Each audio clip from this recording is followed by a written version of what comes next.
Hi,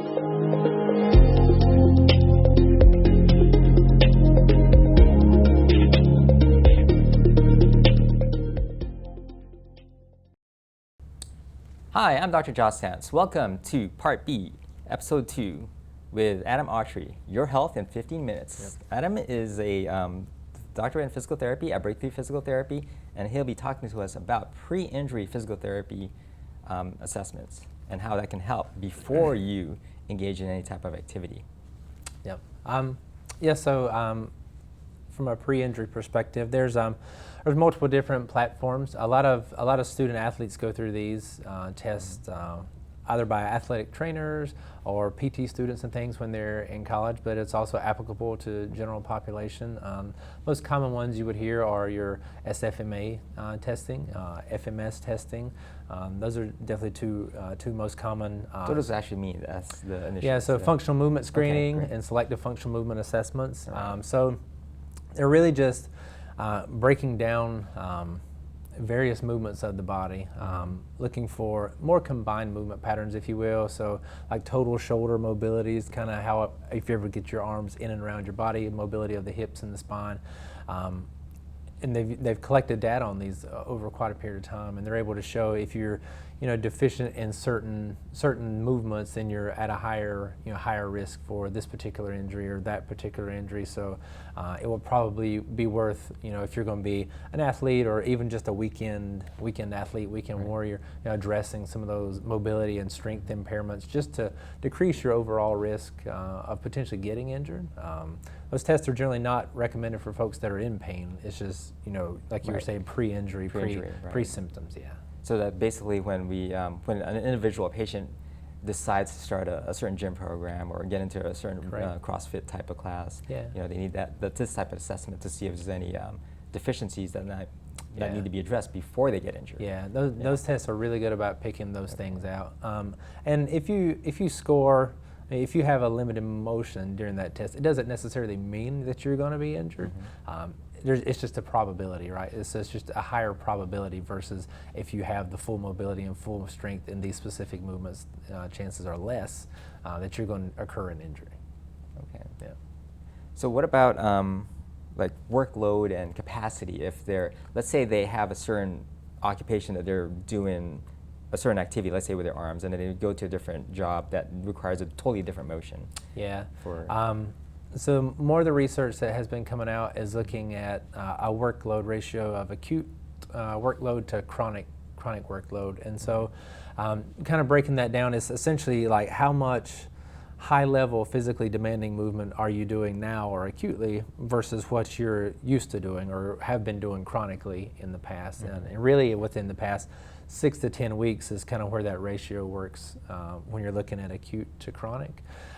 So that's applicable for different work settings, work conditions. So maybe you have someone that's coming from a more, I'll call it a sedentary job where it's a lot of desk work, computer work. They've done that for several years, decided they wanted to move on to something different, and they've moved on to maybe a more physically demanding job. Here locally we have several places where it's physically demanding. They're building different things, machinery type work, heavy lifting. So taking somebody out of that chronic environment where there's not a lot of physical demand and physical activity and putting them acutely into a higher physically, functionally demanding workload really messes up that ratio. And when that ratio gets skewed, it shows a higher, again, it's not a guarantee, but a higher probability of injuries. And what we'll typically see with those folks is not injuries like they're not breaking and fracturing things. It's usually more of a tissue load tolerance. So they'll develop like rotator cuff issues or tendinopathies of the rotator cuff just from repetitive movements, of the shoulder that they're not used to. Or so if they weren't doing anything before, then they started doing something now. Yeah.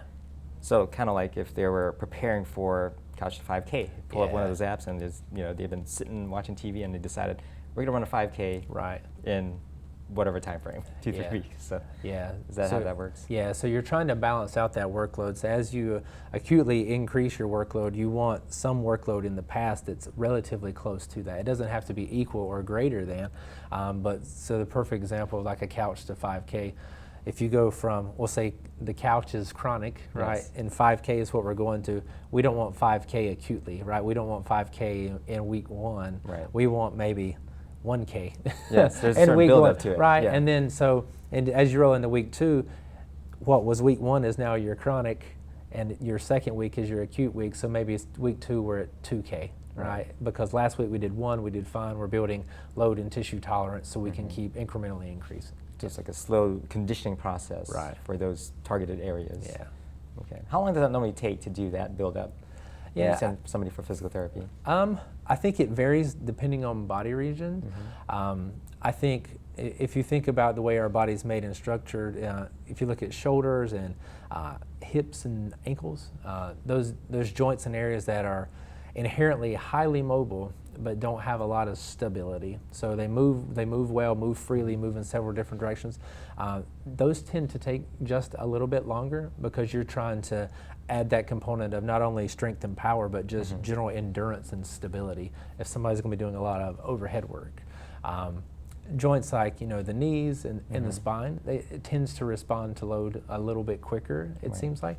You still have to be mindful, especially in the knees, of like tendon loading, tendinopathies and things. That's what you'll get a lot of folks with. If they're having to start climbing a bunch of steps and stairs, or they're jumping and running and they're not used to that, it's just a load tolerance issue to the tendons.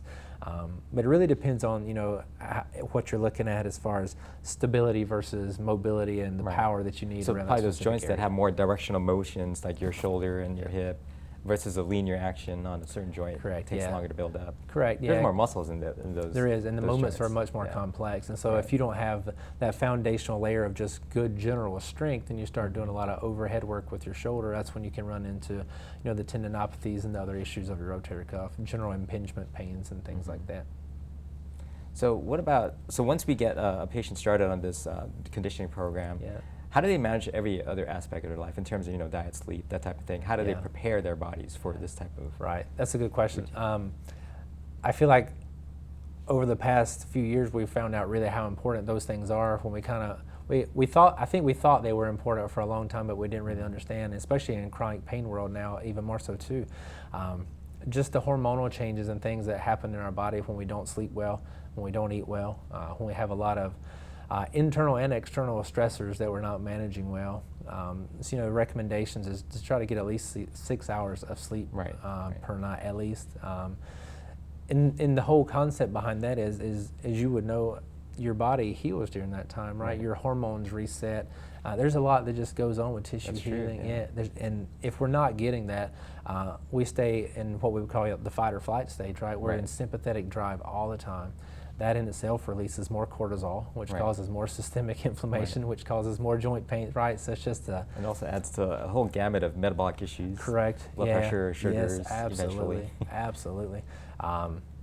So, I mean, sleep. I'm not going to say sleep cures, but sleep helps so many different things, all the way to metabolic diseases like you were talking about, just with the changes in cortisol and different stressors on the body. So trying to get that 6 hours of sleep, there's a lot of research and education around sleep hygiene that has come out now. Just no TVs in the bedroom, no caffeine, late at night. I think with the way society is now, everyone's connected to some type of electronic device, and that light, that blue light, it's very stimulating, and it basically when people respond to that, it kind of breaks their sleep cycle. Yeah, they said they're showing like it suppresses melatonin, right? So people can't sleep. So now people are taking melatonin to try to go to sleep because because we're using tablets and computers. Just overly connected. Correct. Too much. Yeah. So in terms of diet, so let's say we have someone who's preparing, for example, Couch for 5K. Yeah. We have them on the physical training program. What are from your perspective, what are some of the recommendations for diet, in this individual? Yeah, so that can be a slippery slope. As a therapist, we're not supposed to make specific diet recommendations, but what we can recommend to patients, what we know is that a diet in processed foods and high in simple sugars is not good for our bodies at all. I think those are very pro-inflammatory. Correct, yes. pro-inflammatory, so they lead to the metabolic diseases, they fuel metabolic diseases, they slow recovery. So what we know is foods that are low glycemic index, especially those high in fiber, tend to heal our bodies, help our bodies recover better. They suppress, spikes of blood sugar, which helps with metabolic syndromes and things like that. avoiding excessive caffeine intake, which is in our society an issue, with. Well, if you're not sleeping, then people need stimulants to help Right, so keep we them take alert. stimulants to stay awake, and Right. coffee and stimulants in itself aren't bad, but once you start, I think the research shows over 300 milligrams a day of caffeine.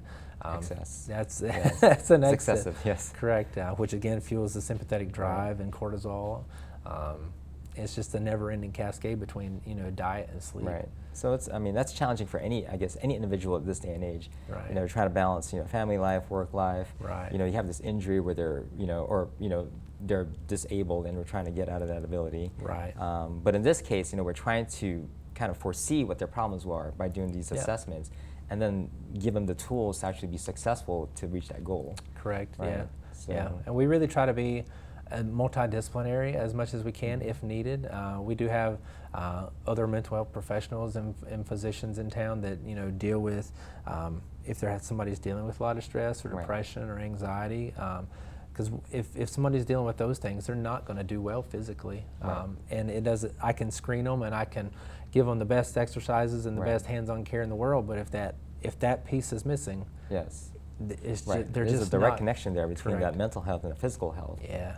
So it seems to be, and that seems to be becoming more prevalent. So we're trying to be as multidisciplinary as possible. Same thing on the dietitian side. If somebody just needs, education information around that, we try to direct them, somebody who that's their thing, that's their specialty, to really help folks with that. Yeah. So we, as a clinician, we try to get that balance treat that patient as a whole. Right. So we'll incorporate, a lot of physical therapy. We have mental health services. Yeah. We set people up with dietitians, nutritionists, Right. to get that whole, the whole gamut, that whole, the holistic approach type. Correct. So, and you're right, sleep is definitely an important part of the healing process and the improvement process. It is. So from mental health, physical condition. So, I mean, most people don't realize, but you got to get that 6 to 8 hours minimum. Right. Because those, there's 4 stages of sleep, and you go into the light stages, 1, 2, you go to stage 3, you get some REM sleep, and it's the latter part of sleep that you get your deep sleep and restorative sleep. Right. So muscles repair, the neuron connections in your brain clear up. Right. That's where mental health is kind of focused. Absolutely. So I mean, we call it neuroplasticity, where those neurons can rewire itself and clear those junctions. Yeah. So that's great. So hopefully, when we have people that want to engage into a certain activity, we can get them better prepared. From a physical perspective, a mental perspective, just for success. Yeah. So and that's physical therapy, right? Pre-injury. Yeah, it is. It is. It's about the whole person. Yes. Well, pre and post injury, it's about the whole person, but just not just focusing on that physical component, really trying to see the whole picture of the individual and try to get the whole person headed down the right road is the key. Well, because we can't do everything with medicines, and that's the thing. Surgery can do so much, but we've got to get that person involved and that person engaged. Yeah, absolutely. Yes. Absolutely. All right. Well, thank you very much, Adam Autry, DPT from Breakthrough Physical Therapy. Again, I'm Josh Santz, your host for Your Health in 15 Minutes.